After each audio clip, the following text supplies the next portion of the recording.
All right, guys. So hopefully you managed to get all of your scars into your boxes in the last exercise.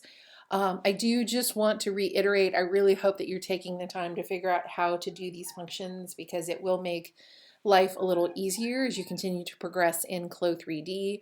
Just starting with these really simplistic shapes and just trying to get them to where they need to go is a fantastic way to sort of learn these functions. You're going to see I've already loaded the next exercise. This is the last one that I have planned for today. Again, it's the last one on Blackboard, and I double clicked it to activate it.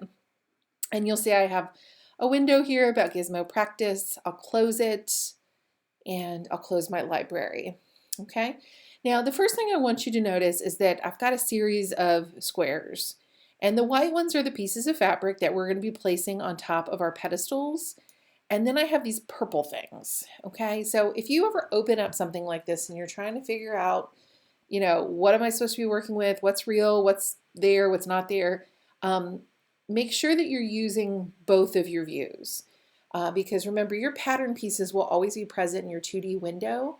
And I can see my pattern pieces are these white pieces of fabric, okay? Tablecloths or handkerchiefs, whatever you want to think of them as. You can see the 4 pedestals. Okay, this is what is here, and this is what I'm supposed to be working with. These purple things are lights, and they will impact the way things look. And I don't actually want them here for this exercise. So if you click on one and go ahead and right click, you'll see obviously they're lights. I can hide them, I can activate them, I can delete them. I'll go ahead and do select all lights, and then I'm going to right click and say hide them. Okay. I don't want you to be getting confused in terms of like what you're supposed to be moving, and honestly, they just get in the way. Okay. So I'm going to go to my 3D view, and the first thing you need to do is rotate around so you can understand where things are on the plane. And so I can see my pedestals and I can see my pieces of fabric. And I want you to pay attention to the front. They're white. The back, they're gray. So the white is what should be upward on the pedestals. And what I'm going to do is I'm going to use my gizmo to navigate and correct the directional positioning of this object. And so the first thing I'm going to do is I'm going to go ahead and rotate it. And you're going to see that I need to rotate it several times to get it to where it looks potentially flat. Okay, I'm going to use my gizmo to simply move it over. And again, I'm going to rotate a couple of times until it looks like it's really placed where I expect that to be. Okay, so that's looking pretty good. Okay, I probably can pull it this way a little bit. Ooh, I went a little too far. I'll go ahead and place it. And I find a couple of views really helpful here to verify where I am. If you right click, obviously you can look at it from the top. Okay, I can't see any of the pieces or corners of the pedestal. Okay, so that's probably going to fit where I want it to. Again, I can go ahead and rotate it. Okay, if I want these to all sit exactly the same way, I can go ahead and set that as a corresponding square to the placement of this one. I also like to look at it from the bottom. So if I go to 0, okay, I can more clearly see what that's going to look like. Okay, and I'm going to hit 0 again to fix that. And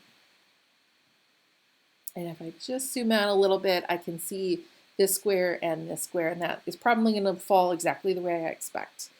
So I'm going to go ahead and hit 2 to go back to a front view. I'm going to zoom out a little bit, and I'll go ahead and work with this one. Okay, so again, I need to rotate it. I'm going to right click and rotate around until I get it to where I expect. Okay, and you're going to see lots of sort of finagling here until I get it looking the way I expect it to. I am going to go ahead and use my gizmo to just move it. I'm going to go ahead and move it on top of this one. And again, you've got to check on this from every view, because from one view it may look really fantastic, and from another it looks like it's absolutely going to miss the mark. Okay, I'm going to go ahead and right click again because I can't remember what my top view is. My top view is 5. I'm going to go ahead and click it and rotate it, because I really do want this to fall exactly the same way I anticipate this one falling. And I also just want to ensure that they're not going to knock into each other. Okay. And if I come to this view, I can see it's just a little crooked. If I come to this view, it's a little crooked. Let me get it placed.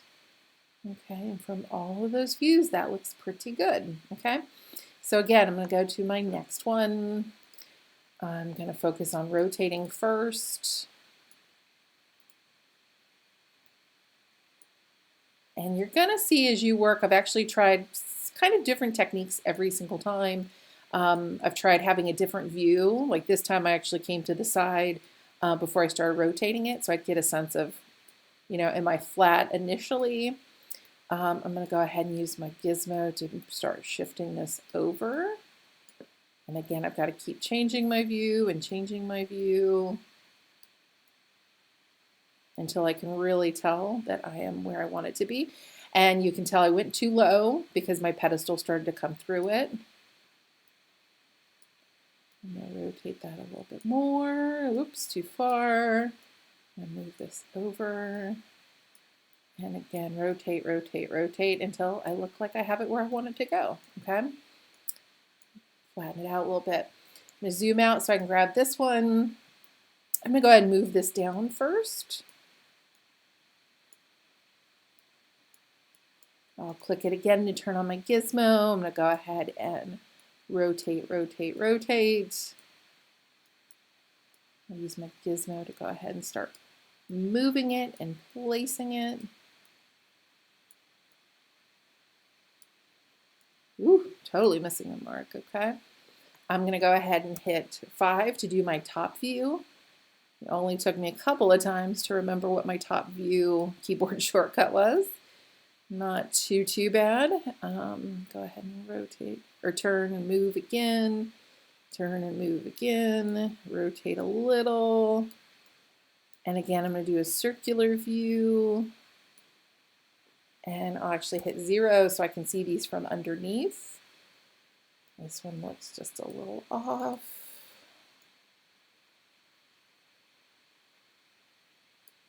Okay, I'm going to go to 5 top view. This one still looks just a smidge off. I'm going to go to 2 front view. Okay, and I did not quite get this one rotated perfectly, but I think it's going to be fine when it falls. So I'm going to go ahead and hit my blue arrow to simulate. And you can see from every view that these have fallen the way I expected. Now I can certainly spend some time zhuzhing these up a little bit. If I want to zoom in, I can lift and lift. I can come over and fluff and pull. Again, go up and pull before you do so. And you're going to see it looks like the black corners of my pedestal are coming through my tablecloth in this instance.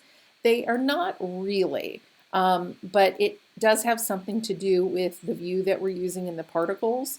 But what I'm most concerned with here, again, is just get this placed. Make sure that you are understanding the gizmo, that you're utilizing any of the tools available to you to ensure that you can actually carry out these functions. We will talk about particles later. We will talk about garments later.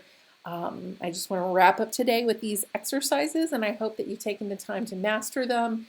And I can't wait to start on garments and sewing and color and fabrication on Thursday. All right, guys, have a great night. And I've got to find my QuickTime player so I can shut out. All right, bye.